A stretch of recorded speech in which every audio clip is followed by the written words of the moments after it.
Assalamualaikum warahmatullahi wabarakatuh. Kami dari kelompok 6 akan menjelaskan materi tentang spiritualitas transaksi syariah. Kelompok 6 beranggotakan Dinda Prabudita Juwandono dengan NIM 05, Septianis Juni Ayunda dengan NIM 016, dan Feti Munawaroh dengan NIM 027.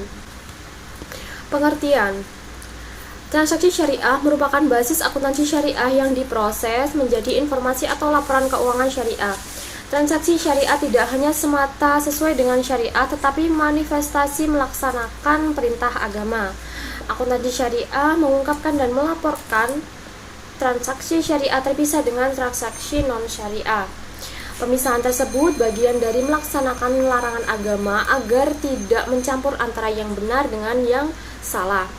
Spiritualitas dapat dimaknai dengan paduan spirit dan ritual. Spirit bermakna tumbuhnya kesadaran ruhiyah yang kuat dalam diri yang meningkatkan semangat untuk beraktivitas atau beramal. Ritual aktivitas ibadah atau bernilai ibadah yang mendapatkan pahala. Kemudian spiritualitas yaitu bermakna kesadaran diri yang menumbuhkan keyakinan bahwa aktivitas yang dilakukan bernilai ibadah agar tidak hanya berguna di dunia tetapi juga bernilai atau berpahala di akhirat. Suatu aktivitas bernilai spiritualitas apabila diniatkan untuk melaksanakan perintah dan menjauhi larangan agama. Transaksi syariah dan akuntansi syariah tidak hanya berdimensi material, tetapi juga bernilai spiritual.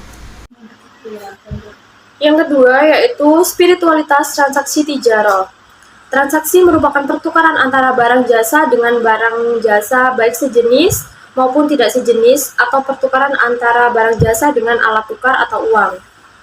Transaksi dilakukan secara tunai atau tidak tunai, yaitu artinya satu pihak telah menyerahkan barang jasa, tetapi pihak lain menunda penyerahan barang jasa maupun alat tukar. Seperti yang telah dijelaskan pada bab sebelumnya, bahwa transaksi dalam perniagaan seperti jual beli, sewa menyewa, kerjasama usaha, dan jasa atau jualah merupakan transaksi untuk mendapatkan imbalan atau mendapatkan keuntungan dalam bentuk materi. Apabila aktivitas transaksi tersebut mengikuti ketentuan syariah, dalam hal ini dipatuhi rukun dan syaratnya, menghindari unsur-unsur haram yang dilarang, antara lain riba, gharar, maisir, dan di antara pihak saling ridho atau antara din, maka transaksi tersebut akan berdimensi spiritual karena kepatuhan terhadap syariah bagian dari ibadah. Oleh karena itu, imbalan yang diperoleh tidak hanya penghasilan materi tetapi juga pahala. Kemudian ketentuan syariah bersumber dari Al-Quran dan Sunnah. Transaksi yang mengikuti ketentuan syariah bagian dari zikrullah karena ketika bertransaksi ingat kepada kalam atau firman Allah dalam Al-Quran telah diterapkan oleh Rasulullah SAW sehingga menjadi sunnah. Spiritualitas transaksi syariah semakin tinggi apabila dalam melaksanakan transaksi tetap mampu menegakkan sholat dan menzakati harta yang diperoleh dari perniagaan yang sesuai dengan syariah. Nah, hal ini telah diingatkan dalam Al-Quran, yaitu orang yang tidak dilalaikan oleh perdagangan atau tijaratun dan jual beli dari mengingat Allah, menegakkan sholat dan menunaikan zakat, mereka takut kepada hari ketika hati dan penglihatan menjadi guncang, yaitu hari kiamat, pada Quran Surat An-Nur ayat 37. Asbabun nuzul Quran Surat An-Nur ayat 37 diriwayatkan oleh Ibnu Abi Hatim dan Ibnu Jarir dari Abdullah bin Umar, kaum muslimin banyak berdagang di pasar. Namun ketika mereka mendengar azan, mereka segera menuju sholat ke masjid. Kaum muslimin pada masa Rasulullah SAW tidak melalaikan sholat fardu berjamaah di masjid, bahkan mereka sholat tepat waktu atau riwayat Auf. Nah, spiritualitas transaksi apabila senantiasa memperhatikan ketiga ibadah di atas, zikrullah, menegakkan sholat, dan berzakat atau sedekah, diberikan jaminan dalam tidak akan merugi oleh Al-Quran seperti dalam Quran Surat Al-Fatir ayat 219, yaitu sesungguhnya orang-orang yang selalu membaca kitab Allah, mendirikan sholat dan menafkahkan sebagai rezeki yang kami anugerahkan kepada mereka dengan diam-diam atau terang-terangan, mereka itu mengharapkan perniagaan atau tijaratun yang tidak akan merugi. Fatir ayat 29. Jaminan tidak rugi tersebut adalah tidak rugi di dunia dalam bentuk kerugian materi, serta lebih-lebih tidak akan rugi di akhirat karena mampu istiqomah dalam mengamalkan ketiga ibadah tersebut. Dimensi tidak rugi dalam ayat tersebut material dan spiritual, karena dengan menjalankan tiga hal tersebut akan selamat goncangan maha dahsyat di hari kiamat. Yang ketiga yaitu transaksi-transaksi tijarah untuk memperoleh keuntungan materi berdimensi spiritual setidaknya diikuti antara lain. Yang pertama yaitu zikrullah dan atau selalu membaca kitab. Zikrullah artinya mengingat Allah. Zikrullah juga berarti senantiasa membaca Al-Quran atau az-zikra. Membaca kitab arti harfiahnya membaca Al-Quran, tetapi makna bacanya memahami makna dan mengamalkan. Ketika bertransaksi tidak lalai untuk mengingat Allah, maka maknanya ketika bertransaksi senantiasa mengingat bahwa Allah itu maha melihat, agar berniaga dengan jujur, menepati janji dalam akad, tidak dengan cara yang batil. Mengingat Allah akan menjadikan penjual bertahan untuk melakukan penipuan, tidak melakukan hal-hal yang menjadi larangan, bertransaksi diantaranya riba, menjual barang haram, dan merugikan orang lain. Yang kedua yaitu mendirikan sholat. Berikhtiar melaksanakan sholat terbaik diantaranya segera memenuhi panggilan sholat atau azan, sholat berjamaah di masjid atau musola, khusyuk, menjaga adab-adab sholat, misalnya berpakaian khusus sholat dan harum atau tidak bau. Allah Subhanahu wa Ta'ala telah mengingatkan agar segera sholat dan meninggalkan jual beli apabila mendengar azan. Hai orang-orang yang beriman, apabila disuruh untuk menunaikan sholat Jumat, maka bersegeralah kamu kepada mengingat Allah dan tinggalkanlah jual beli atau al-bai'ah, yang demikian itu lebih baik bagimu jika kamu mengetahui. Pada Al-Jumu'ah ayat 9. Yang ketiga yaitu menafkahkan sebagian dengan zakat atau bersedekah. Hal yang memberatkan para pebisnis adalah menunaikan zakat. Hasil perniagaan karena mindset berniaga adalah mengembangkan harta dengan meningkatkan keuntungan terus-menerus dan pertumbuhan. Sementara menunaikan zakat dianggap mengurangi harta perspektif material. Oleh karena itu, para pelaku perniagaan yang berkomitmen menunaikan zakat dengan keyakinan akan menambah keberkahan harta dan jiwanya, maka perniagaannya akan berpahala di akhirat.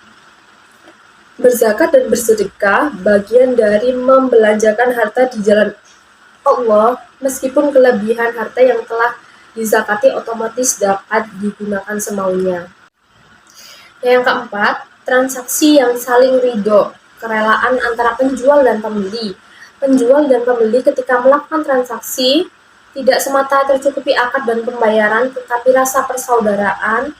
Rasa persaudaraan akan lebih kuat daripada hubungan penjual dan pembeli. Rasa persaudaraan akan mendorong pembayaran yang tidak hanya sejumlah harga, tetapi juga saling berbagi dan memberi. Bagi penjual akan memberi lebih baik dalam bentuk barang dan atau jasa, atau dalam bentuk hadiah atau hibah.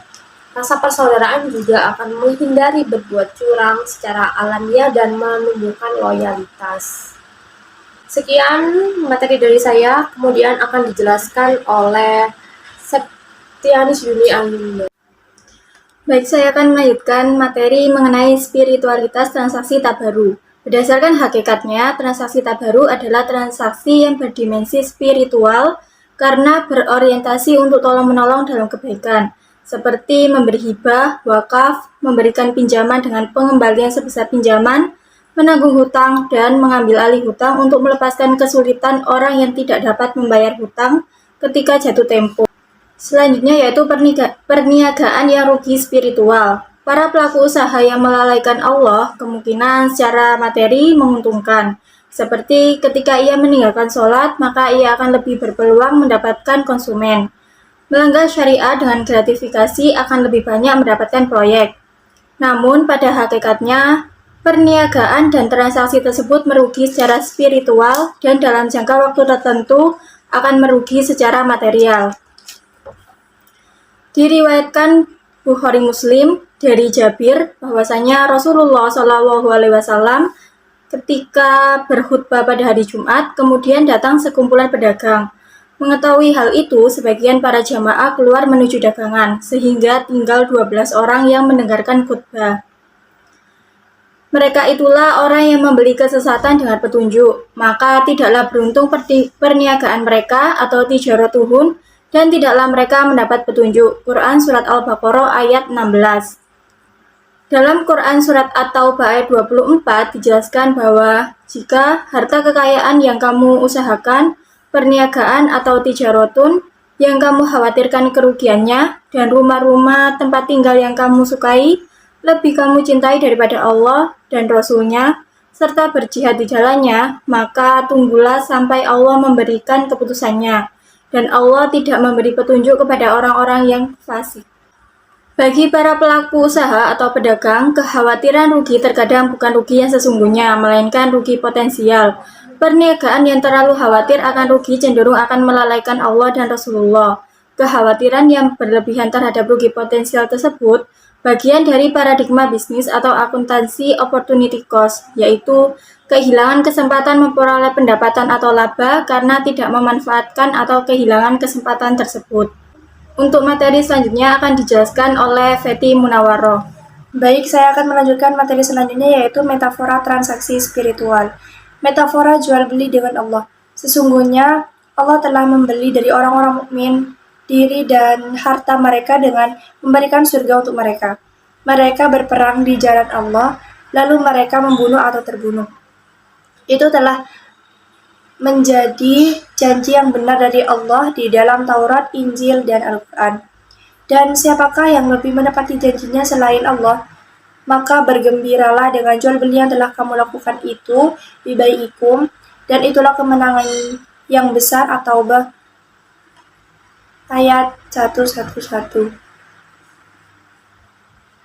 Beriman, harta, dan jiwa untuk jihad merupakan metafora manusia menjual dirinya kepada Allah, dan Allah telah membeli dengan harga surga. Katakanlah kepada hamba-hambaku yang telah beriman, hendaklah mereka sendirian mendirikan sholat, memaafkan sebagian rezeki yang kami berikan kepada mereka secara sembunyi ataupun terang-terangan sebelum datang hari kiamat yang pada hari itu tidak ada jual beli, la bai'un, dan persahabatan. Ibrahim ayat 31. Iman kepada hari akhir, mendirikan sholat dan zakat atau sedekah, metafora jual beli dengan hari akhir, karena pada hari kiamat sudah tidak bisa lagi jual beli dengan ibadah maupun rezeki. Metafora pinjaman Allah. Siapakah yang mau memberi pinjaman kepada Allah, pinjaman yang baik, maka Allah akan melipat gandakan pembayaran kepadanya dengan lipat ganda yang banyak. Al-Baqarah ayat 245. Sebab turunnya asbabun nuzul ayat Al-Baqarah 245 diriwayatkan dari Sabit bin Al-Bunani dari Anas mengisahkan bahwa ada dua tetangga bersengketa. Yang satu ingin memagar kebunnya tetapi terhalang pohon kurma tetangga yang tumbuh melewati kebunnya. Ketika persengketaan ini sampai pada Rasulullah SAW, beliau bersabda, "Berikanlah batang kurma itu kepada saudaramu, agar bisa memagar tanahnya. Engkau akan mendapat ganti sebuah kebun kurma di surga." Tetapi yang punya kebun kurma itu tidak mau. Mendengar itu, Abu Darda menghampiri Rasulullah, "Benarkah demikian, wahai Rasulullah?" Dan Rasul pun mengiyakan. Maka seketika itu Abu Darda menawarkan kepada pemilik pohon kurma agar menjual kepadanya bahkan dengan harga yang tidak tanggung-tanggung, yakni seharga kebun kurmanya. Bayangkan, satu pohon kurma dibeli dengan satu kebun kurma Abu Darda yang terkenal subur dan berbuah lebat dengan jumlah sekitar 600 pohon. Rasulullah pun bersabda dan mengulang-ulang, "Alangkah banyaknya tan dan kurma yang harum baunya milik Abu Darda di surga kelak. Menurut riwayat lain seperti dalam tafsir At-Tabari, riwayat Abu Darda menjadi asbabun nuzul surat Al-Hadid. Ayat-ayat yang terkait diantaranya, siapakah yang meminjamkan kepada Allah pinjaman yang baik, maka Allah akan melipat gandakan balasan pinjaman itu untuknya, dan dia akan memperoleh pahala yang banyak. Al-Hadid.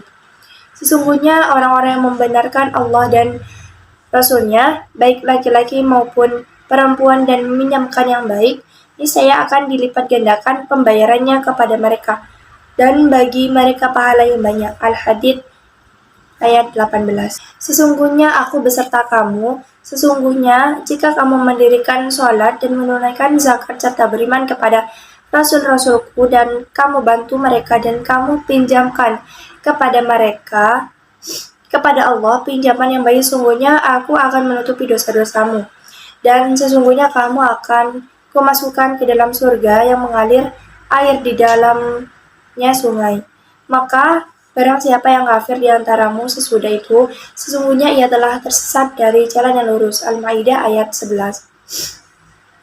Jika kamu meminjamkan kepada Allah pinjaman yang baik, niscaya Allah melipat gandakan balasannya kepadamu dan mengampuni kamu. Dan Allah Maha Pembalas Jasa lagi Maha Penyantun. At-Tahabun ayat 17. Ayat-ayat di atas menegaskan wajibnya beriman dan mentauhidkan Allah, Maha Pemberi rezeki yang menahan dan melapangkan rezeki makhluknya. Demikian gaya bahasa Al-Quran untuk memotivasi hambanya dengan metafora memberi pinjaman Allah. Memberi pinjaman kepada Allah balasannya secara material dengan dilipat gandakan pembayaran pinjamannya dan berdimensi spiritualitas dengan dosanya ditutupi dan diampuni serta mendapat pahala dan tebusan surga di akhirat. Selanjutnya yaitu transaksi spiritualitas dan akuntansi. Transaksi spiritualitas yang dicontohkan atau metafora di atas dapat dilakukan oleh seorang maupun entitas berdasarkan prinsip komersial maupun sosial, termasuk transaksi yang berdimensi spiritual. Bagaimana akuntansi sejumlah transaksi yang berdimensi spiritual seperti berzakat dan sedekah, hibah, wakaf, memberikan pinjaman untuk menolong, menangguh hutang, dan mengambil alih hutang untuk melepaskan kesulitan orang yang tidak dapat membayar hutang ketika jatuh tempo. Memberi pinjaman kepada Allah, membelanjakan harta untuk jihad fi sabilillah. Transaksi-transaksi tersebut secara material mengurangi aset, tetapi secara spiritualitas diyakini bertambah dan tumbuh, bahkan berlipat ganda pahala maupun pendapatan atau keuntungan materi di masa yang akan datang.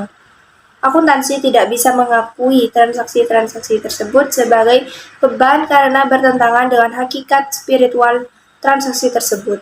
Akuntansi mungkin hanya perlu mengungkapkan transaksi tersebut sebagai transparansi terpisah dengan laporan-laporan yang tersedia atau tidak sama sekali sebagai bagian dari membelanjakan harta di jalan Allah secara sembunyi. Sekian dari kelompok kami, kurang lebihnya kami mohon maaf. Assalamualaikum warahmatullahi wabarakatuh.